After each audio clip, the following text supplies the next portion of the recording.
Hola, muy buenas tardes. Estamos completamente en vivo hoy, 1 de noviembre del 2022, cuando son las 4:03 de la tarde de este gran día que se celebra el Día de Todos los Santos.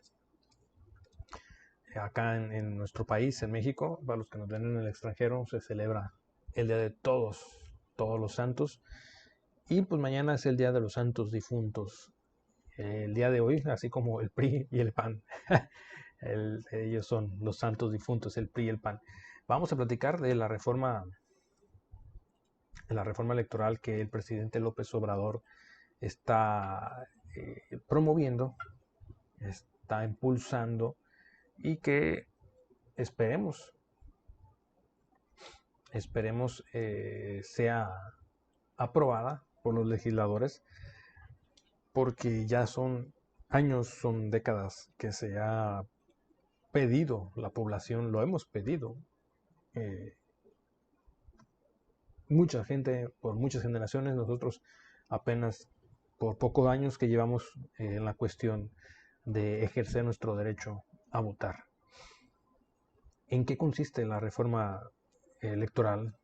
Se buscan que los consejeros y los magistrados sean honestos, señala el presidente López Obrador, pero también hay puntos muy, muy estratégicos, estratégicos que el presidente López Obrador está pidiendo que vengan dentro los cambios en el INE. Por ejemplo, ya no sería el INE, ahora sería el INEC, el Instituto Nacional de Elecciones y Consultas, que sería un órgano electoral encargado de organizar las elecciones en los estados y a nivel federal. Seguiría teniendo su independencia, entre comillas, porque en estos momentos, pues, el INE está secuestrado, como lo ha estado por décadas, por los mismos de antes, por los que tenían antes el poder. Antes era la mafia del poder, ahora es la mafia económica de algunos líderes de partidos, pero sobre todo de los patrones de los líderes de estos partidos. También se busca que la elección de los consejeros esté integrada por 7 consejeros y no por 11 como actualmente están. Que las cámaras de diputados y senadores, la Suprema Corte de Justicia de la Nación y el titular ejecutivo federal propongan una lista de perfiles en la que se elijan que los consejeros a través del voto sea popular.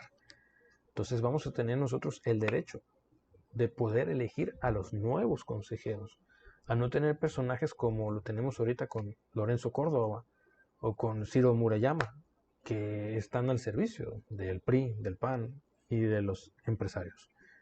Y ese mismo procedimiento se aplicará para la integración de la Sala Superior del Tribunal Electoral Poder Judicial de la Federación. Hemos visto, por ejemplo, en nuestro estado, en Colima, se han caído muchas elecciones a gobernadores, pero pues detrás de todo esto vienen por compadrazgos que en su momento líderes de esos partidos estuvieron de senadores, de diputados federales, y ellos fueron los que pusieron a muchos de los magistrados del Tribunal Electoral. Entonces, ahora sí, como se dice por ahí, amor con amor se paga, favor con favor se paga. Entonces, eso es lo que sucedía en esos tiempos. También la desaparición de los soples y los tribunales electorales locales, que es donde volvemos a lo mismo. De ahí sobresalían las impugnaciones para poderse caer en el Tribunal Electoral.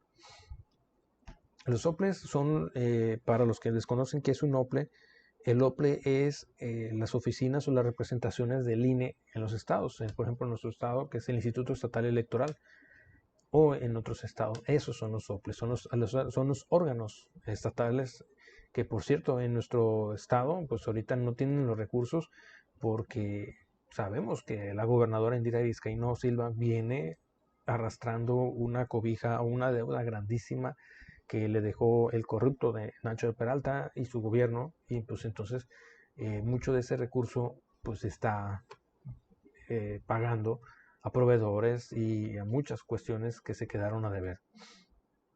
Pero fíjense, por ejemplo, el argumento, por aquí lo tenía, bueno, no lo tengo por ahí. Otra de las cuestiones también muy importantes es la cuestión, esta es una de las mejores, para mí son dos muy buenas.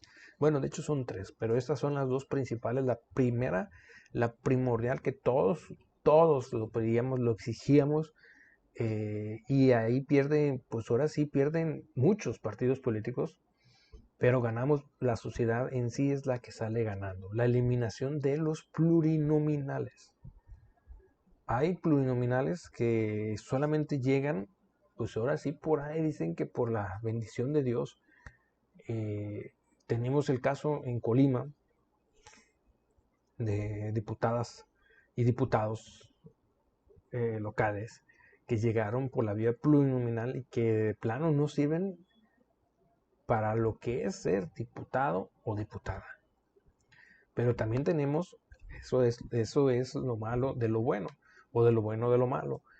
Diputadas que llegan por pues ahora sí por la situación de lo plurinominal, de la proporción, sí, plurinominal, representación plurinominal, que sí están haciendo de hecho lo que diputados que de representación popular no lo hacen, o sea, los que ganaron por el voto no hacen, trabajar en favor de la sociedad.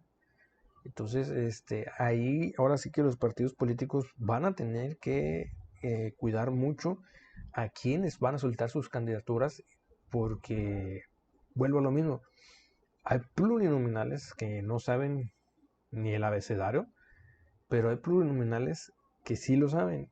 De igual forma, hay quienes ganan por las olas, que es lo que está pasando actualmente, que no saben ni cómo opera una cuestión legislativa. Sus argumentos son tan tontos, tan estúpidos, que los hacen ver como lo que son, ignorantes, que solamente llegan por el favoritismo y por el compadrazgo. Entonces ahí va a ser un ojo muy importante para los partidos políticos, pero es muy bueno esto de la eliminación de plurinominales porque la propuesta incluye la eliminación de 200 diputados federales y 32 senadores que obtienen su curul por la vía representación plurinominal. Que esto viene pues a desencadenar miles de millones o cientos de millones de pesos al año al presupuesto federal, que pueden ser destinados a grandes obras, a grandes proyectos, pero desafortunadamente pues se van a pagar la nómina de estos personajes que, volvemos a lo mismo, a la larga pues no sirven para nada. Otra de las propuestas muy buenas es el cambio también del modelo para elegir los legisladores locales. Esto también es muy bueno porque hay estados, vuelvo a lo mismo con mi estado Colima, somos 10 municipios en el estado de Colima y por representación proporcional o cuestión de voto, son 16 distritos electorales. Sí, son 16 distritos electorales para 10 municipios.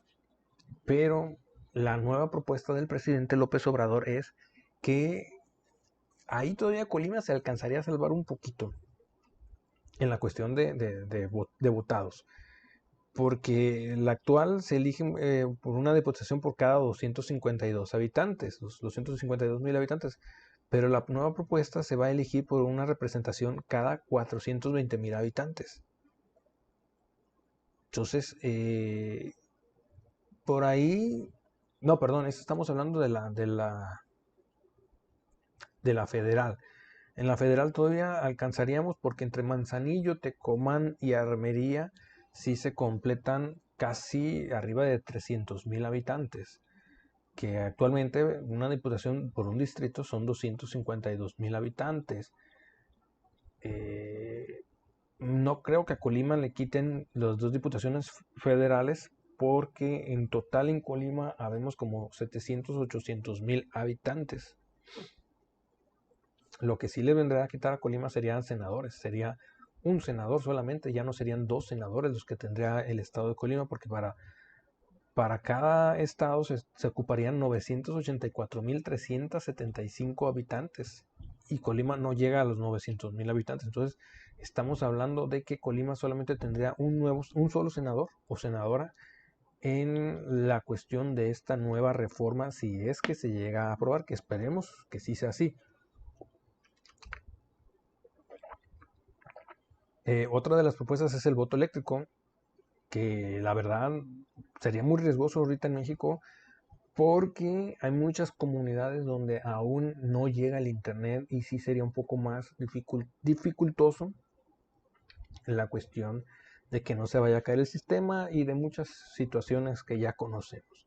Entonces, yo sí la veo un poco complicada.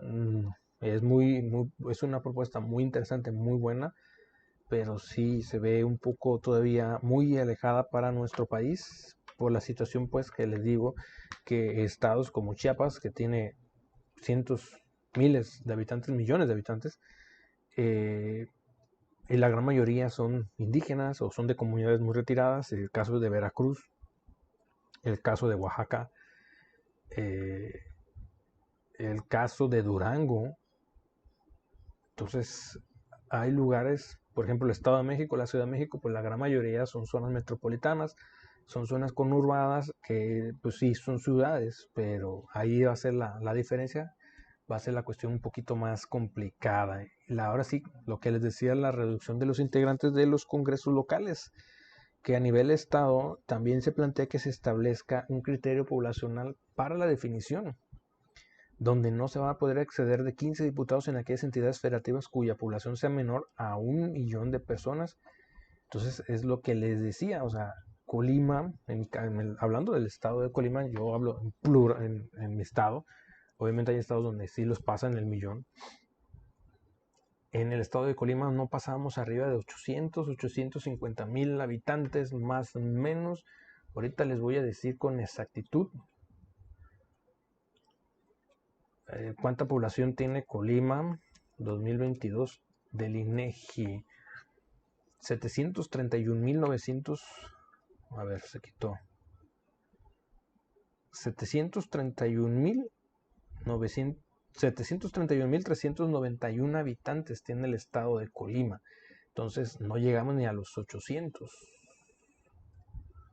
No llegamos ni a los 800. Entonces yo creo que Colima podría encabezar, por ejemplo, Colima tiene dos municipios muy grandes, lo que es Manzanillo, que somos arriba de 200,000 habitantes, y lo que es Colima, Villa de Álvarez, que entre los dos municipios, porque son zona conurbada también, andan igual, entre 180 a 200,000 habitantes. Entonces, podría ser que Manzanillo pueda tener dos diputados por distritos, por zona norte, zona sur, no sé cómo se le llamaría.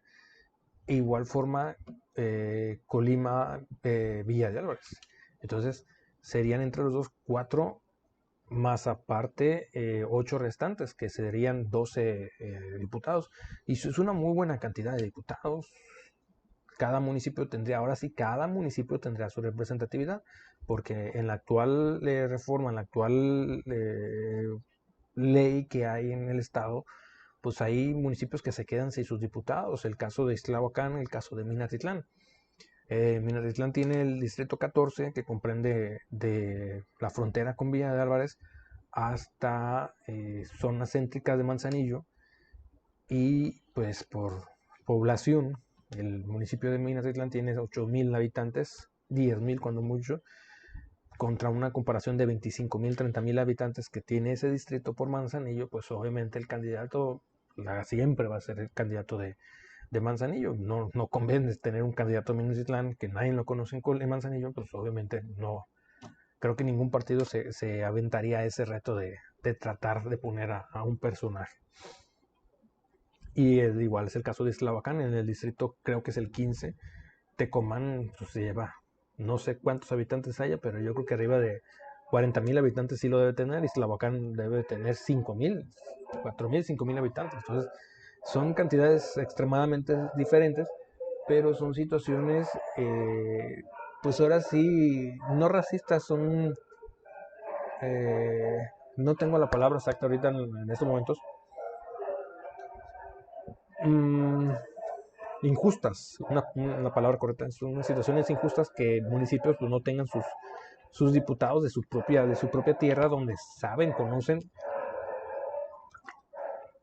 las situaciones y las dificultades que necesitan sus municipios. Recordemos que todos los diputados pues son los que aprueban los presupuestos, son los que gestionan ante el gobierno los recursos para sus municipios. Entonces, Esta es una muy buena propuesta porque, repito, actualmente hay 25 diputados, 9 de ellos son plurinominales. Entonces, 5 tiene Manzanillo, 4 tiene Tecomán. Entonces, no. Minatitlán no tiene representatividad, Iztlahuacán no tiene representatividad, creo que Comala no tiene representatividad, Cuauhtémoc no tiene, bueno, creo que sí tiene una diputada. Entonces, ahí está la situación.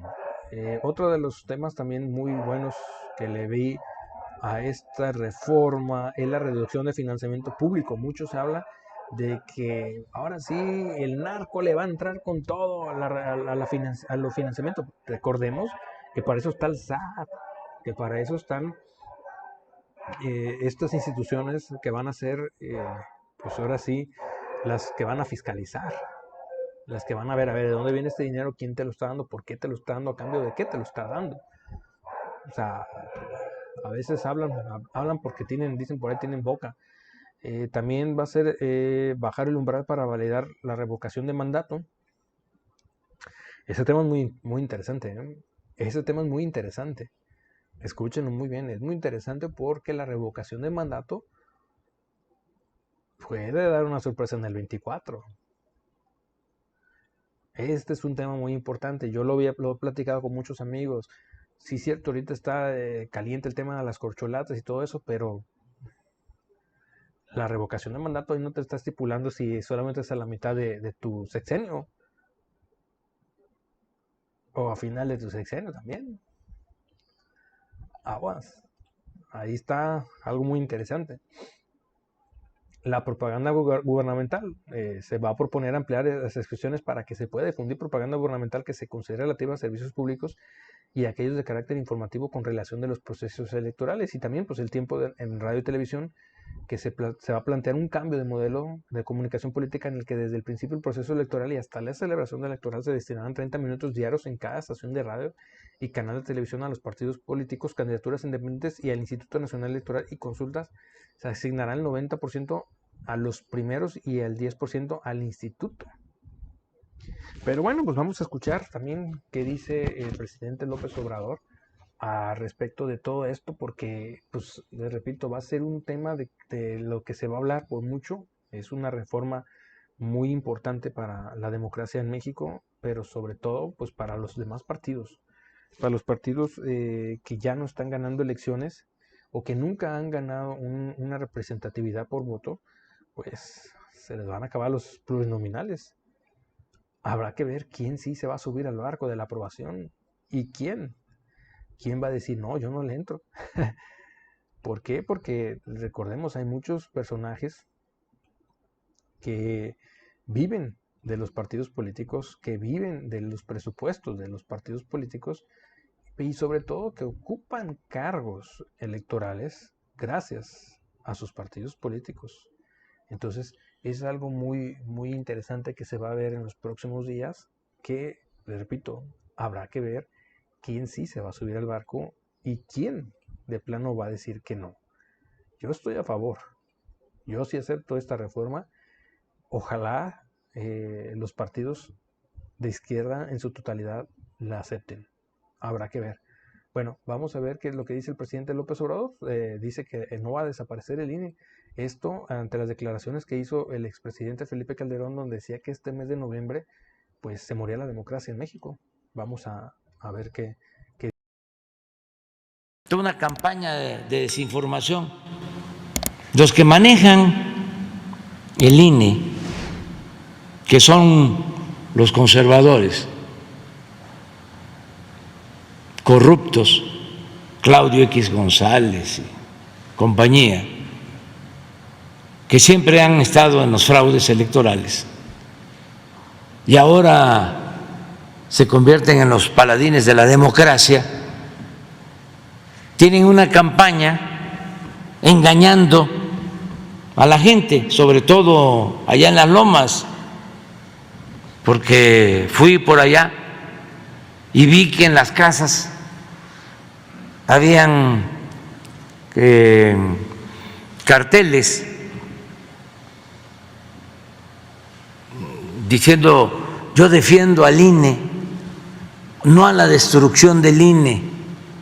Bueno, Calderón fue allá a España a decir que en este mes de noviembre se acababa la democracia en México, porque iba a desaparecer el INE.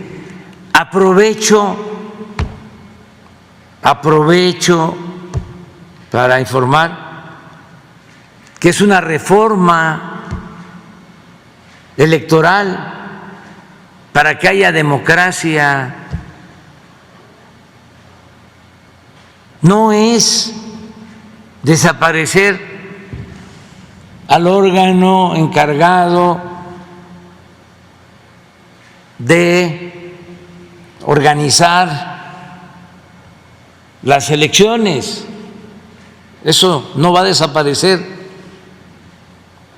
ni tampoco el tribunal encargado de calificar las elecciones.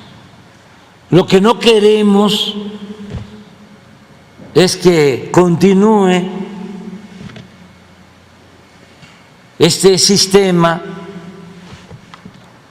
corrupto, antidemocrático, que está en poder de los conservadores, porque son capaces,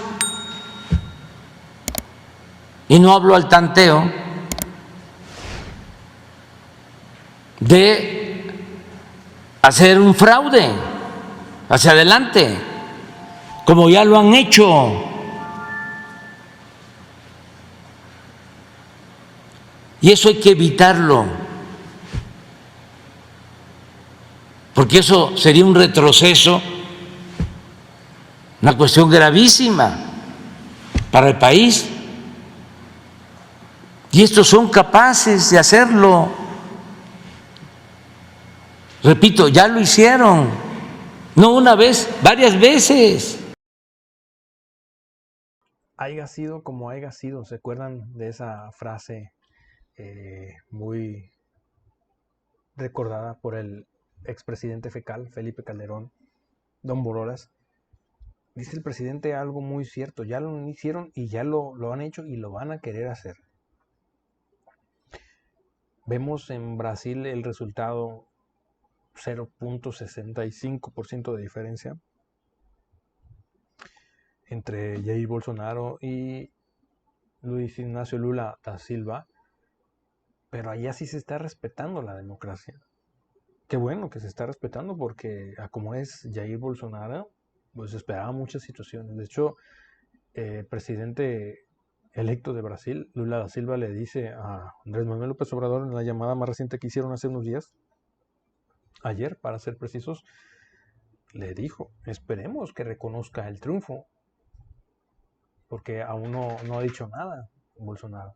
Entonces, es necesario por muchas situaciones, de que esta reforma electoral sea aprobada, avance. Vamos a ver, porque recordemos que se necesita una mayoría relativa, y desafortunadamente ahorita el movimiento encabezado por Morena, PT, Verde, no tiene la mayoría relativa en las cámaras. Necesita votos, como fue en la reforma de la Guardia Nacional, que ahí sí el Partido Revolucionario Institucional se lució apoyando a esta reforma. Esperemos que con esta reforma se ve un poco complicada, porque vemos que ha venido perdiendo pues muchas gubernaturas, han venido perdiendo muchas posiciones, y pues el PRI, vamos a ver de qué lado va a mascar la iguana. Pues bueno, hasta aquí llegamos con este primer video que vamos a tratar de la reforma electoral. Vamos a platicar obviamente en más videos de este tema muy interesante, porque también la Iglesia Católica Mexicana se está metiendo en esta onda, y pues desafortunadamente sabemos que la Iglesia Católica Mexicana solamente, tiene que ver pues mucho a la derecha mexicana ahí. No es para agredir a ningún sacerdote ni a ningún creyente, yo soy creyente católico, pero vemos, como decía Benito Juárez, el respeto al derecho ajeno en la paz. La iglesia, el clero al clero, el gobierno al gobierno. Entonces, esperemos que no se metan, no hagan más allá, más de los comentarios que ya se han hecho, y no quieran hacer algo que no se lo merece México, y no sería justo para la Iglesia Católica Mexicana y para los que representamos o los que somos creyentes de la Iglesia Católica Mexicana. Vamos a platicar en otros videos sobre este tema muy importante, pero por lo pronto hasta aquí llegamos con el tema de la reforma eléctrica la reforma electoral que presenta el presidente López Obrador, y esperemos, repito, que todos los partidos de izquierda, PT, el verde ecologista que se dice ahorita que es de izquierda o que apoya a la izquierda, y obviamente pues Morena, que así lo va a votar, se suban al barco, y que el Partido Revolucionario Institucional se suba al barco. Del PAN, pues no creemos. Movimiento Ciudadano, mucho menos. El PRD ya no es de la izquierda. Ese PRD ya no es, y creo que está en sus últimas representatividades. Entonces, vamos a ver qué sucede en los próximos días y seguiremos hablando de ese tema. Y por lo pronto, pues cuídense mucho. Nos vemos en un siguiente video. Me canso ganso, dice López Obrador, pero también dice Esteban Pérez. Bye bye.